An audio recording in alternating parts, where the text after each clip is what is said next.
Përshëndetje dhe mirë se erdhët. Nisi transmetimi edhe për ditën e sotme, duke shpresuar që keni kaluar një ditë të këndshme deri më tani. Unë juftoj që të qëndroni me ne për të ndarë së bashku të gjitha pjesët e këtij transmetimi që do të kemi sot deri në orën 18:10 nga kjo studio. Do ta nisim me një libër të ri që tashmë i shtohet edhe tregut dhe lexuesit shqiptar. Duket në fakt që në momentin e parë që lexon titullin apo emrin e autores se është një libër kryesisht i orientuar ndaj lexueseve femra, por ndoshta nuk është gjithmonë kështu, mund të jenë edhe meshkët ata që duhet ta lexojnë dhe pse jo të mësojnë nga gruaja e thyere Simone de Beauvoir. Me mua në studio është përkthyesja që na e sjell këtë libër që ne do kemi fatin ta kemi në duar. Ju prezantoj Amantia Kapo. Mirë se erdhët. Nice. Mirë, një titull goditës, një autore që përgjithsisht ka shkaktuar bujë ndoshta në kohën e saj si thyese e tabuve, si një feministe e thekur, që do të thotë edhe ky libër do të komentohet, është kjo pritshmëria juaj ndoshta si fillim? Ky libër është tetë interesant dhe si ashtu dhe vetë autorja, sepse gjithmonë ka qenë si personazh tetë i njohur në Francë, por me të gjitha dhe shumë i kritikuar nga publiku në përgjithësi, i kritikuar nga vetë feministet, dhe ajo ka qenë gjithmonë në një luftë të përhershme për të transmetuar sa më mirë idetë dhe konceptin e saj për jetën. Kështu që për mua është ky libër shumë interesant sepse është nëpërmjet këtij librit ajo flet të ka arritur maturitetin e saj të shkrimit dhe arrin të përcjellë në një mënyrë të përkryer të gjitha idetë e saj dhe në mënyrë shumë të thjeshtë gjithsesi. I përkthyer nga një përkthyese femër. Vetëm një femër do të mund ta përkthente Simone? Jo, nuk mendoj fare se mund të jetë, do thënë se duhet e përkthyer nga një femër. Ndoshta edhe një mashkull që mund të ketë një horizont të hapur. Por jo çdo mashkull, domethënë. Ndoshta jo çdo mashkull, po mendoj se një përkthyes i vërtet mundet ta bëjë një gjë të tillë dhe ndoshta mund të dali edhe shumë bukur nga dora e një mashkulli. Duhet jetë ndoshta është një surprizë. Duhet ta provojmë. Po, pra vërtet, duhet ishte kurioze në fakt. Mirë, si u gjendët ju me këtë libër? Pse erdhi momenti për na sjellë ne? Po. Unë kam bashkëpunuar shpesh me shpinbotuese Pegi dhe kur më dhanë listën e librave për përkthim që ishin për përkthim, Simone de Beauvoir për mua ishte diçka e pashmangshme. Duke qenë se e adhuroj letërsinë franceze, kam vite që punoj me letërsinë franceze dhe është hera e parë që përkthej një autore grua. Kështu që ishte interesante edhe për mua si përkthyese për të parë, domethënë, se çfarë mund të nxjerrë dhe pena e një gruaje, aq më shumë de Beauvoiri që është personazh publik tetë i njohur dhe me fam botrore. Po, pa diskutim. Ishte edhe si një privilegj për mua që. Vërtet?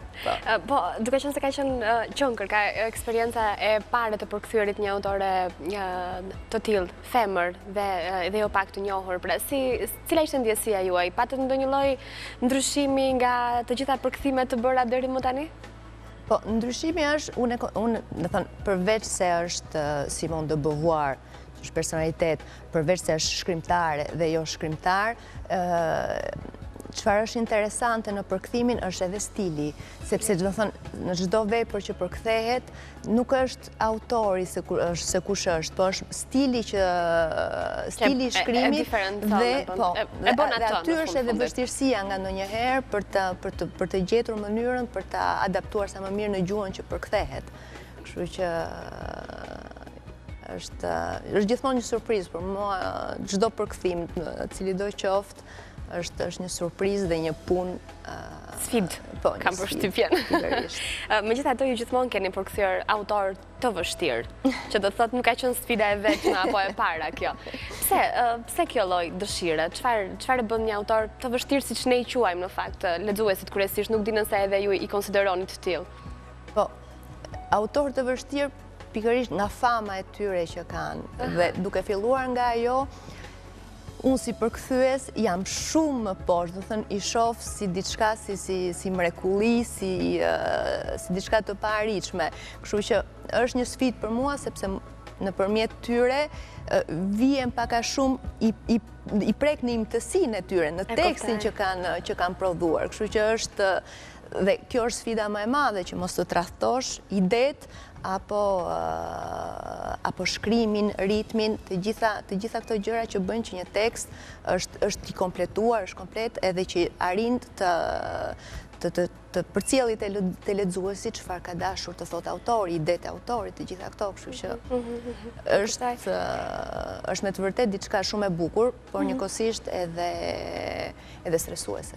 Edhe stresuese. Sa kohë është dashur të jetonit me Simon këtë periudhë? Disa muaj. Disa muaj. Disa muaj sepse gjithmonë është ajo përqasja e parë, leximi dhe puna e përkthyesit kjo është që si mund të lexohet një libër, arrin të kapësh ide, të kuptosh të gjitha gjërat, po kur futesh në imtësi të tekstit, aty është zbulon, si të futesh në një pyll që nuk e njeh, ose edhe nëse e njeh, ke parasysh konturet, pemët që mund të ndodhen, po kur kalon, kur shef çdo detaj aty të shpaloset një botë e tërë. Kështu që e tillë ka qenë. Po, e tillë ka qenë edhe kjo. Shumë e vështirë sepse si tekst është tekst shumë i zymt, është tekst shumë i rënd, jo për ndodhit që janë, po për mënyrën se si personazhet e përjetojnë këtë gjë. Ndjesit. Kështu që duke qenë dhe unë që i kuptoj shumë mirë se si mund të çfarë mund të ndjejë një femër, çfarë mund të në situata të ndryshme, edhe nga kjo anë është shumë e vështirë sepse duhet që të si në një jetë virtuale, në ato momente që jetë duke përkthyer, bëhesh pjesë e librit, komplet pjesë e librit edhe haron çdo gjë që ke përreth. Ka realitet aty përreth. Jo, nuk ka. Jo, realiteti, bota jashme, realiteti yt i vërtet nuk ekziston. Flasim pak për këtë libër, cili është subjekti i tij, çfarë gjejmë brenda, kush janë këto personazhet me ndjesi të zymta? Libri në fakt është i shkruar në mënyrë shumë interesante, sepse është i ndarë në 3 pjesë dhe janë 3 novela të ndryshme. 3 novela të ndryshme, do thënë, janë edhe 3 gra të ndryshme. Nuk është i njëjti personazh që kalon në faza të ndryshme të jetës.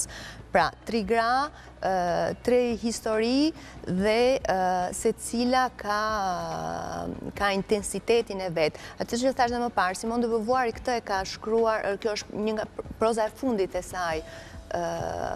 Pastaj është marrë me esea, edhe ka shkruar në moshë të vonë, duhet të ketë qenë rreth të 60-tave.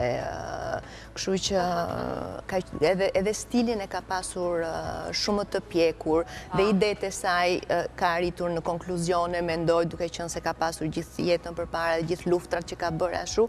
Kështu që mendoj se nëpërmjet kësaj ka arritur të japi, do thënë, të gjitha idetë e saj, qoftë mbi feminizmin, po qoftë edhe mbi ekzistencializmin.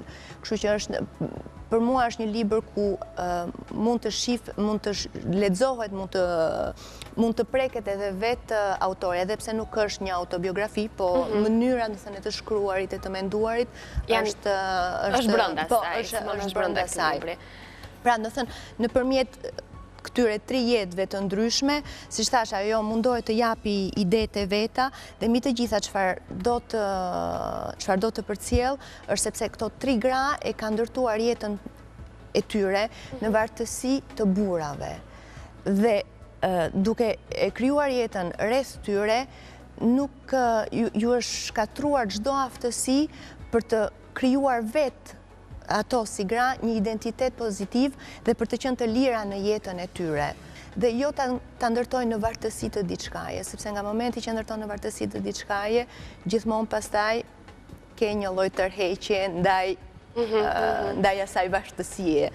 Kështu që Nga kjo anë është shumë interesante, gjithashtu arrin të inkorporoj edhe ide të tjera, siç është edhe thënë që kanë lidhje edhe me lirin, që janë aftësia për të qenë i lirë, po edhe për të marrë vendime vetë për jetën dhe njëkohësisht, nga momenti që i merr këto vendime që bën këto zgjedhje për jetën, në një të mënyrë edhe të jesh i aftë që ti pranosh konsekuencat e këtyre zgjidhjeve, ti përballosh dhe të vazhdosh të ecësh përpara, sepse nga momenti që i ke pranuar këto konsekuencat e këtyre, njeriu mëson dhe vazhdon të eci përpara edhe akoma dhe më i lirë.